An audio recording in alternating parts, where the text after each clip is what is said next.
नमस्कार, मैं हूं जितेंद्र जैन और आप देख रहे हैं खबर समय जगत। आइए नजर डालते हैं आज की कुछ मुख्य खबरों पर। भोपाल एमपी में लोकसभा इलेक्शन को लेकर राजधानी भोपाल में चुनाव आयोग ने प्रेस कॉन्फ्रेंस की। मीडिया से चर्चा करते हुए मुख्य निर्वाचन पदाधिकारी अनुपम राजन ने बताया कि तीसरे चरण में कुल 1,77,52,583 मतदाता हैं, जिसमें 85 साल प्लस के 88,000 और 100 साल के ऊपर 1,804 वोटर्स हैं। मुख्य निर्वाचन पदाधिकारी ने बताया कि अब तक 280 करोड़ की सामग्री जब्त की गई है। ग्वालियर चंबल में अतिरिक्त सुरक्षा व्यवस्था की गई है। अधिकांश केंद्रों पर खासकर भिंड और मुरैना में कैमरों के जरिए वेबकास्टिंग होगी।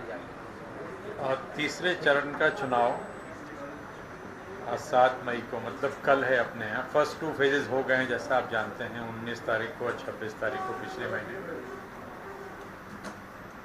कल 9 संसदीय क्षेत्रों के लिए मतदान होगा। मुरैना, भिंड, ग्वालियर, गुना, सागर, विदिशा, भोपाल, राजगढ़ और बैतूल। आप जानते हैं कि बैतूल पहले सेकेंड फेज में था, अब वो एक्सटेंड हुआ था, अब वो थर्ड फेज में है। यदि हम जिले देखें तो ये जो 9 संसदीय क्षेत्र हैं, इसमें 19 जिले शामिल हैं जहां ये चुनाव होगा। आज मतदान दल सभी जगहों से रवाना हो रहे हैं। काफ़ी जगहों पे ये काम, जैसा भी हरदा बात हुई, हरदा से 100% पार्टियां जा चुकी। भोपाल में करीब 95% पार्टियां रवाना हो चुकी। तो धीरे धीरे सभी जगह यही स्थिति है कि अधिकांश पोलिंग पार्टीज अपने अपने गंतव्य की ओर जा चुकी हैं। जो कुछ बची हैं वो जा रही हैं। डिस्पैच सेंटर पे काफ़ी अच्छी व्यवस्था गर्मी के कारण हम लोगों ने सुनिश्चित की है कलेक्टर्स ने, और हम लोगों ने ट्वीट के माध्यम से आपको बताया भी है कि किस प्रकार से अधिकांश जगहों पे जहाँ पे वितरण केंद्र है वहाँ पे एक तरह से मिनी आईसीयू जैसी व्यवस्था करके, चाहे दतिया, ग्वालियर, सागर, कई जगह, गुना, कई जगहों पे इस तरह की व्यवस्थाएं की गई हैं। मतलब चिकित्सक की व्यवस्था, और यदि किसी प्रकार की कोई दिक्कत हो तो तत्काल मेडिकल उपचार और मेडिकल सहायता मिल सके, उसकी अच्छी व्यवस्था की गई है। जो कैंडिडेट्स हैं थर्ड फेज में जो चुनाव लड़ रहे हैं, उनकी संख्या 127 है। यदि हम पूरे 9 संसदीय क्षेत्र का टोटल करते हैं तो ये 127 है, जिसमें 118 पुरुष हैं और 9 महिलाएं।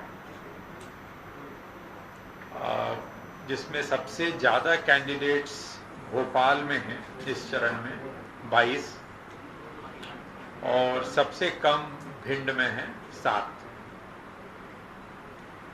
मतदान का समय जैसा आप जानते हैं 7 बजे से लेकर के शाम के 6 बजे तक, और सारी कार्रवाई जो मतदान से संबंधित होती है, मतदान प्रारंभ करने के पूर्व मॉक पोल की कार्रवाई पोलिंग एजेंट्स की उपस्थिति में, और मतदान का समय जो अंतिम समय होता है उसके पहले जो लोग मतदान केंद्र पे आ जाते हैं उनको पर्चियां दी जाती हैं और सभी लोग मतदान की प्रक्रिया में भाग लेते हैं। मतदाताओं की कुल संख्या, जो लोग ये थर्ड फेज में जो हमारे 9 संसदीय क्षेत्र हैं, इनमें जो टोटल वोटर्स हैं, जो मताधिकार 525,179।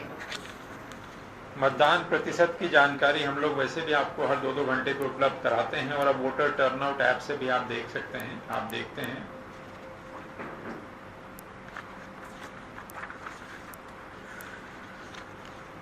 इसके अलावा जो कानून व्यवस्था की स्थिति है, यदि उसको देखते हैं तो जैसा मैंने आपको पहले बताया कि आर्म्स लाइसेंस तो लगभग सारे जब्त हो चुके हैं। जब्त इन द सेंस कि थाने में जमा कर दिए गए हैं। जो प्रिवेंटिव सेक्शंस होते हैं 107, 16, 110, 151, लगभग 2,78,350 लोगों के विरुद्ध इसमें कार्रवाई की गई है। उनको बाउंड ओवर किया गया है। करीब 60,000 से ज़्यादा वारंट्स की तामीली कराई गई है। आज की स्थिति में हमारे करीब 800 नाके हैं जो लगे हुए हैं, 307 नाके हैं जो अंतर्राज्यीय हैं, और 495 नाके हैं जो राज्य के अंदर के हैं। इनके माध्यम से लगातार निगरानी की जा रही है।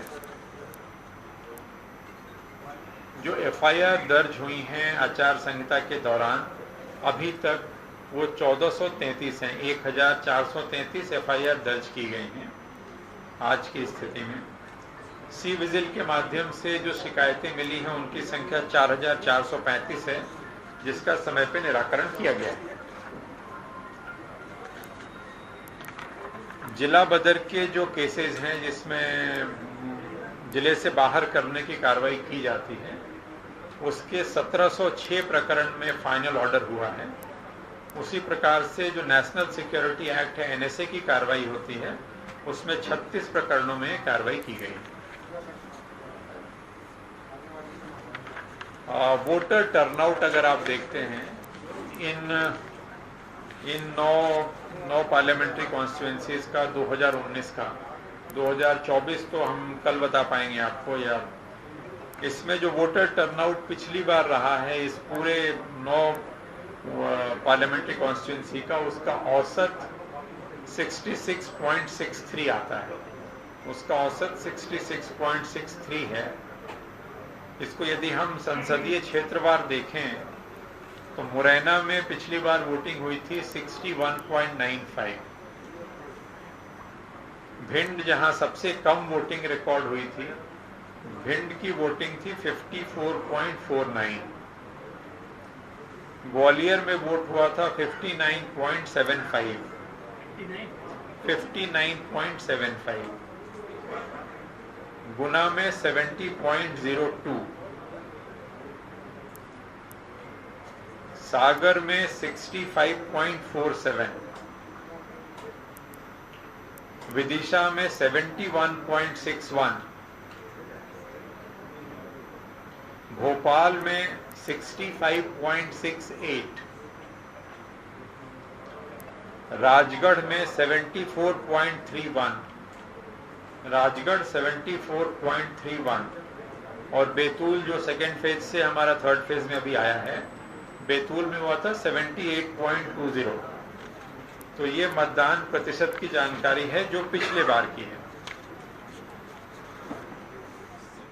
तक आचार संहिता लगने के बाद से, या यूं कहें कि चुनाव की घोषणा के बाद से अभी तक जो विभिन्न नाके जो लगे हैं राज्य में, इंटर स्टेट और इंट्रा स्टेट, उसके माध्यम से जो जब्ती की कार्रवाई हुई है उसका जब हम वैल्यू देखते हैं तो वो 280 करोड़ रुपए की सामग्री की जब्ती हुई है, जिसमें नगद भी है, शराब भी है, सोना चांदी है, मादक पदार्थ हैं और अन्य सामग्री।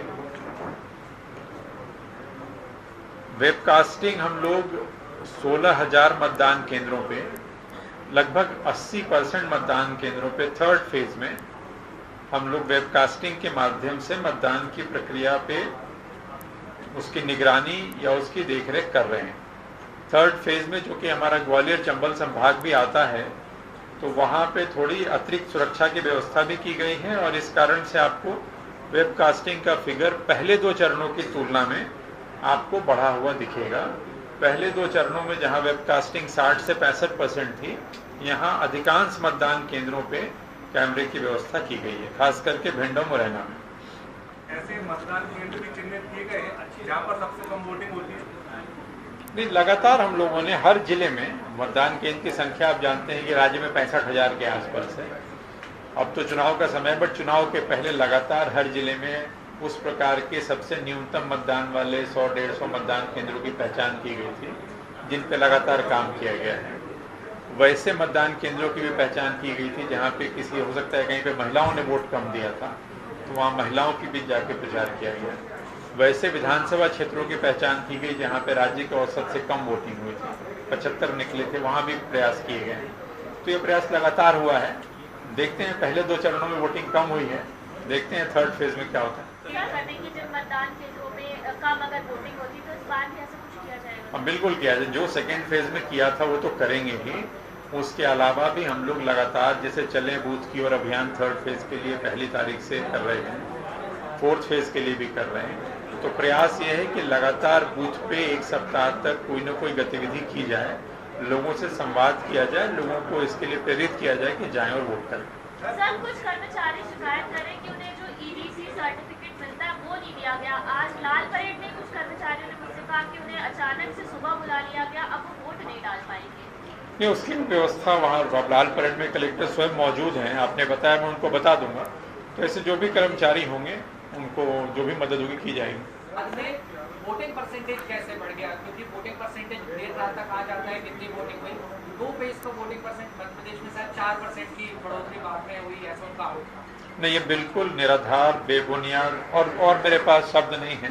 इतने पे रोकता हूँ, इतने पे रोकता हूँ। हम सुन लीजिए, इनके जवाब तो दे दें।